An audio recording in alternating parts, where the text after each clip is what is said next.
Uyu muntu ni umwe mu bayobozi bake cyane ku isi bateye impaka zikomeye. Mu gihe Leta Zunze Ubumwe za Amerika ari igihugu gikomeye ku isi kuva yabona ubwigenge mu 1776, hari umuntu umwe ukomeje kuyihangara nta bwoba. Mu bayobozi barenga 140 bayobora isi uyu munsi n'abami n'abamikazi barenga 40, uyu muntu yihariye uburyo bwe bwo kuyobora butandukanye cyane n'abandi bose. Hari abamwubaha, hari n'abamutinya. Uwo ni Kim Jong Un, umuyobozi wa Koreya ya Ruguru. Ushobora kumva uburyo ayoboye igihugu cye ukagira ngo ntiyavukiye amezi 9 nk'abandi bose. Kuba yaravukiye amezi 9 ngo yavukiye 9 nk'abandi bose, ahubwo icyo wakwibaza naho yavukiye, ababyeyi be, uko yakuze n'uburyo yagiye ku butegetsi. Ibyo nibyo tugiye kumva muri iki cyegeranyo. Njye ni Ntwari Arsene. Kim Jong Un, umwana wa Perezida Kim Jong Il, yakuriye mu ibanga rikomeye cyane, bityo amakuru amwerekeyeho akenshi akagorana kuboneka. Ni umwana wa gatatu mu bana ba Perezida Kim Jong Un, akaba ari we wasimbuye se ku butegetsi.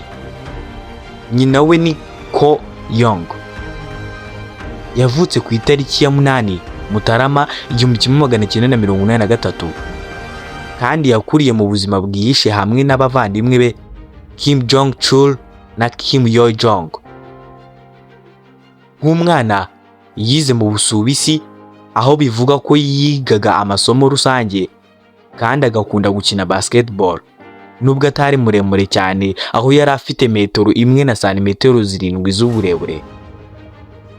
Abashakashatsi bavuga ko yarangije amasomo ye mu mwaka wa 2000 igihe se yari ku butegetsi. Nyuma yo kurangiza, amakuru ye yabaye make cyane kubera ko Koreya ya Ruguru ari igihugu gifunze cyane.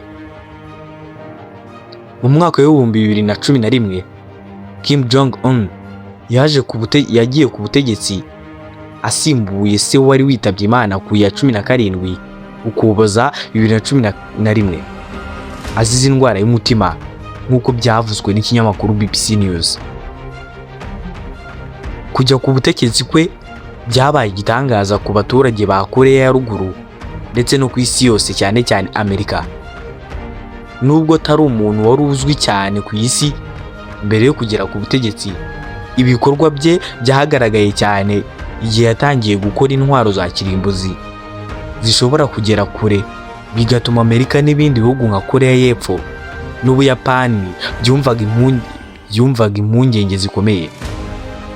Kim Jong Un yashyizeho amategeko yihariye ku bayobozi, harimo ko nta muntu wakwiyogoshesha nka we cyangwa nk'umugore we, kandi abantu bayoboye bagomba kureba imikino y'igikombe cy'isi mu gihe cy'iminota 60 mu rurimi rwabo.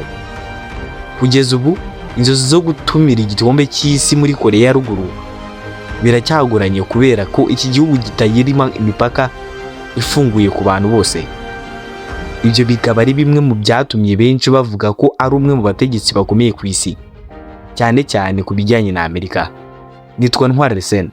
Kora subscribe niba utarayikora, kandi Imana iguhe umugisha.